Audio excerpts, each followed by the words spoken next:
Saludos amigos, Francisco Antonio Méndez y el programa Economía y Mercado les saludan hoy miércoles 29 de septiembre, ya si estamos en la curvita de la Paraguay, ahí, Rian, acabando, para entrar al mes de octubre. Bueno, 2021, ¿qué tenemos en el panorama? Muchas cosas interesantes, importantes. Me siento realmente hoy satisfecho realmente porque ustedes saben que ayer casualmente nosotros hacemos el programa en función de la posición de lo que había dicho el presidente Fernández de la cumbre con relación a Haití, la posición del presidente Luis Abinader en Estados Unidos, en la ONU, de que nosotros no éramos la solución al problema haitiano, de las noticias que habían venido surgiendo en la prensa de que estaban ocupando las casas abandonadas los haitianos, de que estaban entrando por trulla por las fronteras, ¿verdad? Y nosotros decíamos que este era el momento de mandar la señal apropiada, que teníamos que enrocarnos. El enroque es algo que se usa en ajedrez. Y el rey, eso se usa para proteger el rey, que es la figura máxima en el juego.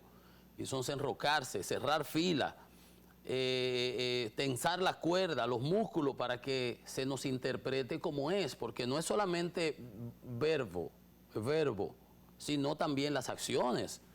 Y yo hacía ese comentario ayer y ustedes recordarán y decía, es el momento apropiado. Así como decía cuando el presidente estuvo en la ONU, decía yo, se han alineado los astros, no tiene un mejor momento el presidente, unas circunstancias más favorables para plantear descarnadamente la posición dominicana y explotarla al máximo, obtener el mayor valor agregado, ya que tienen el lío de Texas ahí con los haitianos inmigrantes debajo del puente.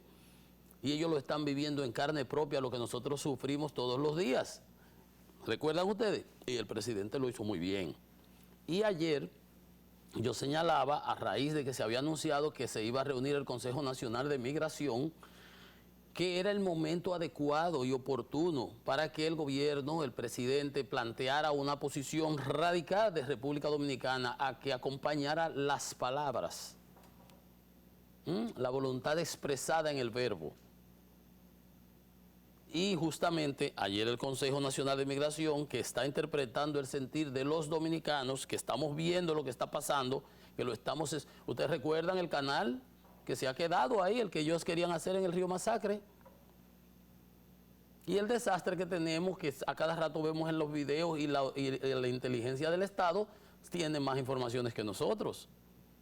Y decía, hay que poner una ley, hay que crear un instituto que se encargue de estudiar, de investigar la inteligencia, definir políticas, estrategias, contingencias para nosotros enfrentar ese problema que es el problema, como decía ayer, ese es el problema de la República Dominicana, ¿verdad? Entonces, ayer se reunió justamente el Consejo Nacional de Migración, que era lo que motivaba nuestro comentario en el día de ayer, y yo hacía el sum up, el consomé, un resumen de las cosas que habían sucedido, y decía que era el momento oportuno, y bien el Consejo Nacional de Migración tomó cartas en el asunto y ha dado unas par de decisiones que a mí me han agradado bastante. Y una es que le dio un plazo límite a las empresas o empleadores que tengan ciudadanos para que los contraten con los parámetros legales establecidos en la política migratoria y laboral de la República Dominicana. Creo que se habla de un 20% y tú vas a las construcciones y los haitianos ahí están por un tubo y 7 llaves, en los campos. Estaba yo ahora el fin de semana largo, que fui por acá por el sur, en las montañas acá, en la parte sur de la cordillera central, en la zona de Padre Las Casas, Guayabal y por ahí esos sitios, que esta es la ladera prácticamente Constancia de un lado y esto del otro. Y veía a los haitianos hasta en motores, cosas que antes en esa zona ni veías. Inundado todas las comunidades de haitianos que son la mano de obra. Entonces decía, ¿por qué no se hace como se hacía antes? que se traían para la caña y se le dotaba de documento, aunque sea un carnet, lo que sea, ahora es mucho más fácil. Y se devuelven. Y ellos no tendrían problema porque se irían produciendo su dinero. Y les decía, mira, en la Florida vienen muchos mexicanos a trabajar. En la zona de California, Baja California y toda esa zona por ahí donde se siembra, también van muchos a trabajar en las cosechas. Canadá estaba pidiendo mano de obra. Inglaterra estaba pidiendo 10.500, emitiendo 10.500 visas para choferes que ahora tienen un gran problema de logística y suministro. O sea que nosotros podíamos regular por ahí, pues el Consejo Nacional de Migración acaba de establecer eso y que se pondrán multas, veremos si eso ahora en la práctica se aplica, pero siempre ha habido leyes. Ahora nosotros tenemos que exigir y presionar para que las autoridades cumplan con su papel, desenmascarar a los funcionarios incompetentes, inoperantes, ¿verdad? Entonces, de 5 a 30 salarios mínimos a quienes contraten o proporcionen trabajo a ciudadanos extranjeros ilegales o no habilitados para trabajar en el país. ¿Ven? Entonces, eso es importante, pero más que eso, dice que las autoridades deberán tomar medidas para evitar el ingreso a la República Dominicana de todo ciudadano o ciudadana de masa extranjera que implique una carga irrazonable para las finanzas públicas. Las mujeres que vienen a parir a los hospitales, incluyendo mujeres que se encuentran en estado de gestación. O sea, nosotros vamos a producir, a pagar 18% de ITEVI. Cuando yo hago una factura, yo me canteo, me descuentan 18% del ITEVI. Y cuando no soy yo que lo tengo que pagar, del IPI, el impuesto a la propiedad inmobiliaria. Y cuando pago el impuesto sobre la renta, también tengo que pagar un 27% de la factura. Y cuando someto una factura, me descuentan un día y me la quitan como asesoría. Ajá. Entonces yo pago 18 de ITEVI, 27 de impuestos sobre la renta y pago un 1% del impuesto a la propiedad inmobiliaria para que las haitianas vengan a parir a los hospitales dominicanos. Tú vas a esos hospitales de la frontera y de 10 hay 9 haitianas. A un amigo en un grupo ahí de sanjuaneros que decía, pero lo humanitario, digo, no, pero si fuera por humanitario, está igual que el cuento de las muchachas que ay no, es que yo le tengo, ¿cómo es? Le tengo pena. Pues si le tiene pena, se lo van datando a todo el mundo. Como decían las abuelas de uno. Pues entonces si es por pena, entonces vamos a perder la República Dominicana. ¿Para qué se mató Duarte? ¿Para qué lo decía ayer? María Trinidad Sánchez, Mella. Tanta sangre y tanta muerte para tener este bendito país y lo vamos a perder. No somos capaces de mantener el legado de nuestros patricios. No, por Dios, el que no, que se quite del camino y que se le deje ese trabajo a los otros, que hay quienes estamos dispuestos a hacerlo. Entonces, bueno, evitar el ingreso de las mujeres preñadas haitianas que paran en su lado, que la ONU le construye hospitales allá, que se lo construyan los americanos. Francia, que le sacó se le chupó todos los recursos a Haití, porque le puso una indemnización cuando hicieron la matanza y la revolución en Haití, la independencia, la qué sé yo, la emancipación en el 1802 creo que fue, y le puso una indemnización astronómica a un país pobre, desbaratado, porque entonces ellos quemaron todas las plantaciones y mataron a todos los blancos, pues son racistas. Y además, entonces en ese entonces tenían un odio contra todo el mundo. Y nosotros tuvimos que vivir eso, soportarlo 22 años, pisoteados, agredidos. Y hay unos por ahí que quieren falsificar la historia. ¿Qué tal cosa no? ¿Qué tal cosa no? Pues bien, yo apoyo 100% y este programa es una atalaya, este programa es dedicado fundamentalmente, apoya todas las medidas que sean consecuentes con relación a eso. Presidente, muy bien, ahora vamos a hacer que eso se cumpla en la práctica, no en la letra, no que se escribió, que se dijo, no. Porque así fue, Danilo Medina fue una vez y parece que fue que le escribieron un discurso, sí, se lo escribieron y parece que fue que Montalvo no se lo pudo cambiar y dijo en Cuba, qué sé yo, cuántas cosas ahí, cuando vinieron para atrás lo que hicieron fue totalmente lo contrario. Desde Palacio estábamos vendidos.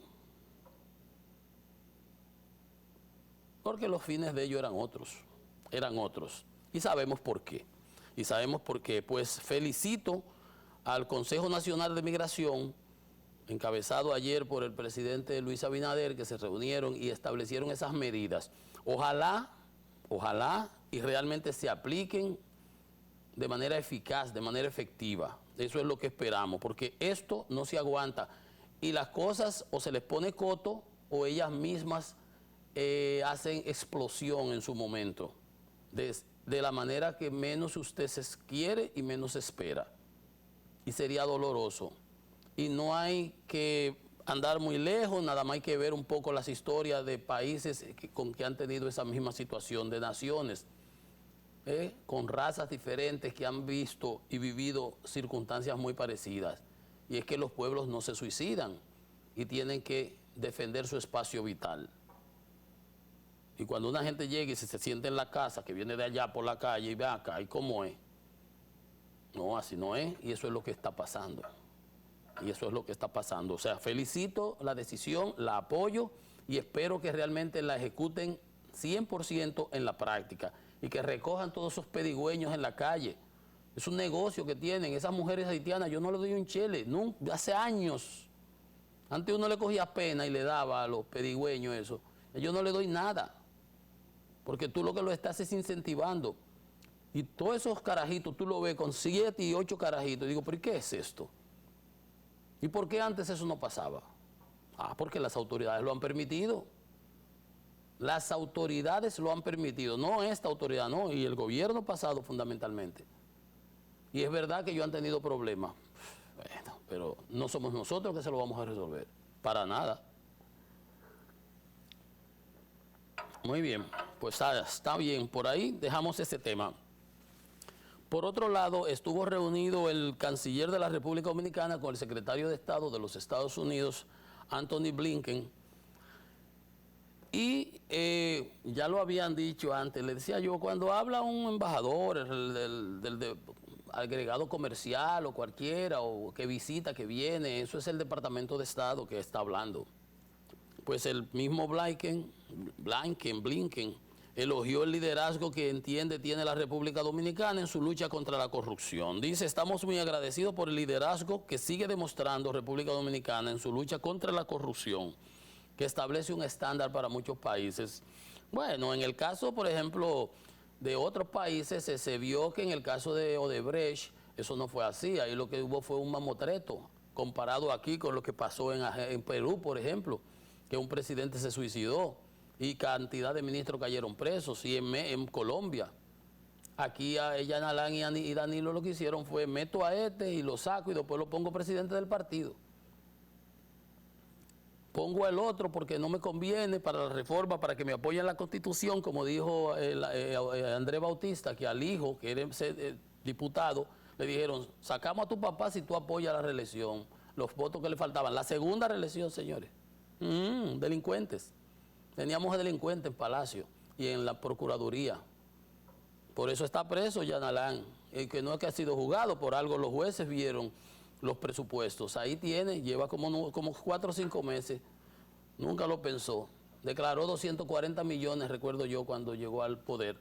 Digo yo, pero será de penicilina o de glóbulos rojos, ¿de dónde diablo sacó ese muchacho su cuarto? Pero uno tiene toda la vida trabajando y trabajando bien y asesorando, pero entonces, no, porque imagínense usted, para usted tener 240 de patrimonio, usted debe ganar 600, porque usted, para ese tipo de vida, señores, llega un momento en donde mientras más activos usted tiene, más propiedades, usted puede ser más rico, pero el problema es de flujo. Cuando usted tiene más, una casa en Romana, una casa en Jarabacoa, una en la playa, otra aquí, una yate, 2 vehículos, 3 cosas. Imagínate tú los seguros del vehículo, de la casa, los impuestos del IPI, de las casas, el mantenimiento, la gente que te cuida las cosas. O sea, tú tienes que tener 600 millones. Entonces, obviamente, lo que pusieron fueron números ahí, que eso era lo que ellos se pensaban coger, lo que se pensaban buscar en las posiciones, obviamente. Y decía el de la Cámara de Cuentas en estos días que ellos iban a crear equipos para supervisar las declaraciones juradas. ¿Por ahí donde usted dice que tiene 100 millones de pesos si usted nunca ha pagado 3 cheles de impuestos? Pero este es un país de cuentos. Facilísimo, presénteme a ver aquí dónde está su declaración de impuestos. Porque usted, ¿dónde sacó usted ese dinero? ¿Cómo es que lo fabricó usted? ¿Una maquinita? Como el señor aquel, uno que había un político, que la maquinita de dinero. Usted estas locuras que vemos aquí. Ah, entonces, nada, pero como quiera, los Estados Unidos se refieren al tema de los procesos de corrupción que están ahora mismo siendo llevados a cabo. Es un apoyo de los Estados Unidos. Ahí tenemos al pulpo, al coral, al caracol, a la medusa. Ahora tenemos el 13, tenemos a Falcón, la operación Falcón. De eso se trata. Eso es lo que está diciéndole Anthony Blinken a eso. Y entonces, en cuanto a Haití, en las conversaciones que se están teniendo, que van a tener, dice que esperan encontrar soluciones duraderas a los desafíos que enfrenta el pueblo haitiano. Eso es con el canciller dominicano. Eso es buena señal, porque parece ser que el grito de dolores, como en México, que dio nuestro presidente Luis Abinader en la ONU, en la Asamblea General, ha tenido sus repercusiones, más el impacto de la misma reunión global con expresidentes del presidente Fernández en un foro en Nueva York también, ha tenido impacto porque Costa Rica, Panamá, México se han referido al respecto. Y es verdad que eso es lo que hay que hacer. Hay que hacerlo, hay que hablar duro y tensar la cuerda para que ellos vean, así mismo como lo sacan los gringos allá, lo vamos a sacar nosotros aquí. Sí, porque si no, nos cogen a nosotros de soquete, para no decir de pe. Bueno, entonces, eso es bueno, es importante porque ese es un espaldarazo adicional y no dado por cualquiera, porque un día oía una de las bocinas de lo del gobierno pasado, de hecho uno de los estrategas, queriendo desmeritar una reunión que sostuvo el presidente Luis Abinader con el agregado comercial Robert, ¿cómo se llama? Yo soy malísimo para los nombres, las fechas y eso, bueno, el agregado comercial de los Estados Unidos, que un presidente, mira, los reunidos con digo, el punto no es ese. No me vayan ya a sacar la cosa por la tangente. Que el juez Moro, que lo que pasó en Brasil, aquí hay 9 jueces, 10 o 12, que han conocido las medidas de coerción, las revisiones de las medidas de coerción y los han mantenido presos a todos. Los 20 y pico que están de las 3 operaciones, o presos con prisión domiciliaria, o en Najayo a hombres y mujeres, qué sé yo. Entonces, esa es la situación, así es que están las cosas. Entonces, apoyan esos esfuerzos y querían disminuirlo. Pero que se reunió el presidente con mira, eso no es, digo, puede ser con el barrendero de la Casa Blanca, del Departamento de Estado, de la Embajada. Y si se reunió en representación de los Estados Unidos es porque tiene el apoyo pleno del Departamento de Estado, que es el que define las políticas americanas y los intereses. Y una cosa es el Departamento de Estado y otra cosa es el Departamento de Justicia, porque a veces quieren confundir una cosa y la otra. No. En todo caso hay coherencia, porque el Departamento de Justicia acaba de darle un espaldarazo a la DEA, a la DNCD y la DEA, por las luchas contra la droga, porque se ha tomado más droga en 13 meses que en los 8 años de Danilo, señores. Y miren esta operación que acaba de... Esa gente del Falcón está en el expediente ayer. En la nómina tenían los agentes de la DNCD, que esos deben salir a relucir quiénes eran, porque esos formaban parte de la banda. Pero si lo tenían en nómina eran empleados, o sea, miembros de la banda. Se dedicaban al tráfico de armas internacional. Por eso es que los americanos le echan el ojo y le desplegan esos esfuerzos. Y hay 23 sometidos, hay como 2 todavía prófugos. No se apuren que solo se encuentran. Entonces ellos conocían las ubicaciones, en las revisiones de los teléfonos y la data electrónica, ellos conocían dónde iban a hacer los operativos, la fecha, los datos, los que iban, y si los que iban eran de los de ellos. Pues estaban penetrados. Entonces ustedes verán cuando caigan funcionarios de la DNCD y ex militares. Entonces, además que tenían 26 cámaras de vigilancia en el hotel, en el restaurante Los Cocos, que pertenece a ellos. Ellos eran dueños de miches, restaurantes, hoteles, bomba de gasolina. Yo creo que lo único que no tenían era la vaina de lavar la cabeza a las mujeres. ¿Cómo se llama? Salones, banca, taxi, los conchos, interurbano, todo les pertenecía, que el ganado, todo. Y obviamente tenían cámaras en las entradas y salidas de Miche, todas las entradas y salidas de Miche, y diseminadas en los sitios clave y hasta en las playas.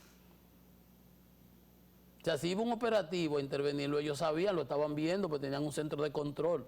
Un 6C5 tenían ellos ahí, el que tiene aquí, el que puso Danilo para ver si podía llevarse las elecciones de nuevo, como se llevó la de la primaria del PLD.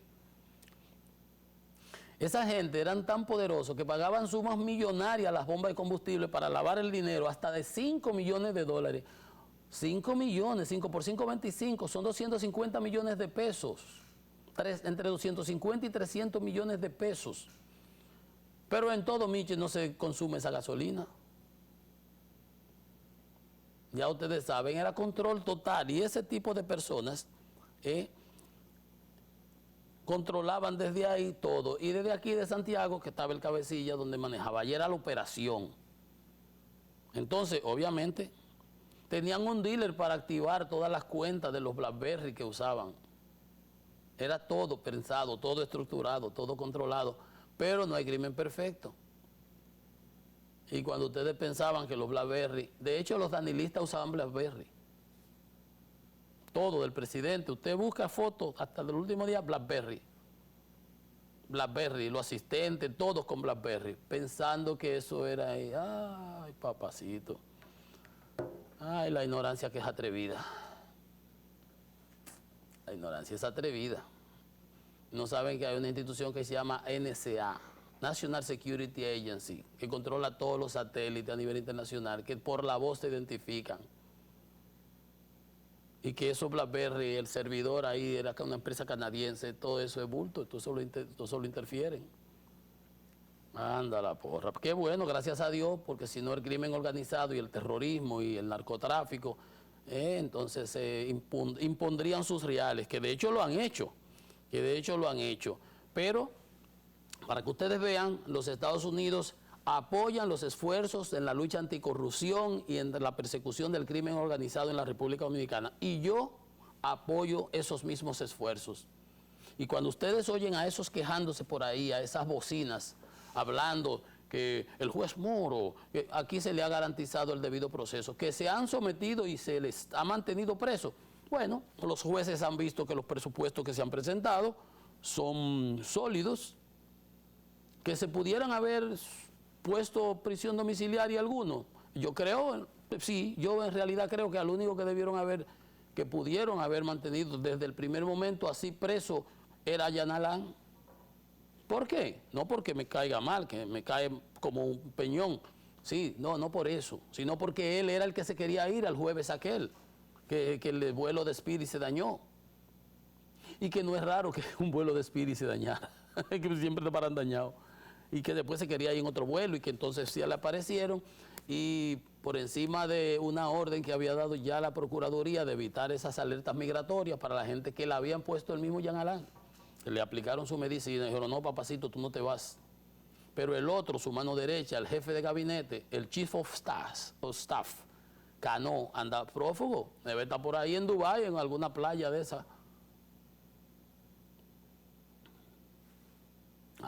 Porque eso sí. Y el otro que dejaron todas las computadoras hackeadas del Ministerio Público con el keylogger y que borraron toda la data para beneficio del crimen organizado y para negocio con el crimen organizado y todas las órdenes de extradición y todo lo que tenían ahí. Entonces no se olviden que para mí eso es lo más importante de todo. Ese sí yo creo que ese sí no lo podían soltar de ninguna manera, pues se iba de nuevo. Pero los otros no, Pagán, el otro, el Cristo, fui aquí, acá y allá. Le pudieron haber puesto sus medidas de prisión domiciliaria y su grillete. Básicamente, el general Cáceres, ya esos son otros 500, porque esos son militares, esos manejan otro tipo de cosas. Él tenía una base de datos, un sistema con servidores y ese tipo de cosas de espionaje y todo ese tipo de cosas. Bueno, ya esos son otros 500. que no querían que lo llevaran a Najayo, que querían que lo pusieran en las Fuerzas Armadas o en el otro sitio que tienen por aquí donde meten presos a los militares. Por ahí entonces tienen control. Entonces ya esos son otros 500, yo ahí no me meto, tú ves. Pero entonces los otros casos sí es verdad, pero eso no desmerita el hecho de que tienen expedientes, de que ha sido, todavía no han sometido a los de las sedes, que fue una querella que interpuso el Estado. Eso es una querella, todavía ni siquiera lo han agarrado a ninguno. O sea, los que han sometido, los que han pasado por los tribunales son el caso Pulpo, el caso Coral, de los militares, ¿verdad? La Pastora, el general Cáceres, el Pulpo es el de Alexis y el grupo. Que se me olviden ya. Está lo de la Medusa, están lo de muchos casos que han sido investigados que todavía no han sido ejecutados todavía. Pero a cada puerquito le llega su 24, será en su momento. Recopilarán informaciones, también el Ministerio Público no tiene una dotación de personal infinita. Ahora, en el caso Falcón, todavía no ha cerrado, están en los tribunales, todavía no le han dictado medidas de coerción, pidieron 18 meses de prisión y preventiva y complejidad del caso para seguir investigando, porque ahí va a aparecer un viaje de personas más. Ahí están lo de la banda, lo de la red, los relacionados con las informaciones cruzadas, que son los ligados. Hoy los otros colaterales, los militares esos que le daban, mira, a Maldonado cuando venía con el diputado, están los diputados metidos ahí en el caso, cuando venía que le dijeron, mira, en las Américas tienen unos peajes, unos retenes, y se tiraron por la carretera Mella, aquí cuando salieron del puente Iguamo, y lo agarraron, porque lo estaban esperando por ahí también. Lo tuvieron que perseguir. ¿Quién dio la llamada? De la DNCD. Como llamaron a César y le dieron. Hoy César no estaba en Hard Rock Café el jueves hasta el domingo, con toda su gente, y la foto subiéndole en las redes, y todo el mundo sabía. Y el lunes se tira el FBI con todo su grupo de gente, la DEA, y todos los fiscales ya le habían llamado para que se fuera. ¿De dónde? De la Procuraduría y de la DNCD. ¿Verdad? Ahora también hubo sus pitazos, porque es imposible que no haya habido, que no se pueda haber hecho eso. Imagínate tú, tuvieron que quitar al encargado del lavado de activos de la Procuraduría, un señor ahí, porque se decían que era el topo, o sea, el infiltrado. Podría ser uno de los infiltrados, o simplemente uno sospechoso. Y para evitar filtración y lo que sea, lo habían sacado antes de la operación. ¿Verdad? Entonces, ahí es que estamos y ahí es que vamos. Vamos a ver cómo siguen las cosas, pero van a seguir apareciendo casos, hay casos pendientes. Cuando cierren este expediente de Falcón, ¿te acuerdas que se hicieron casi 80 allanamientos y siguen haciendo allanamientos y siguen investigando personas? Ahí van a aparecer los militares que les daban los pitazos, que les decían, miren, hay un retén en la carretera Miche Bávaro, y no son de los de nosotros, de los que estaban en nómina, o sea, ¿quiénes serán los que estaban en nómina? Todo eso va a salir, porque las autoridades tienen toda la data electrónica, tienen las libretas donde anotaban todo. Todo eso viene, no os preocupéis, no os desesperéis, que a cada puerquito le llega su 24. A cada puerquito le llega su 24. Bien, amigos, esto es Economía y Mercado, hacemos una pausa, venimos en breve con más.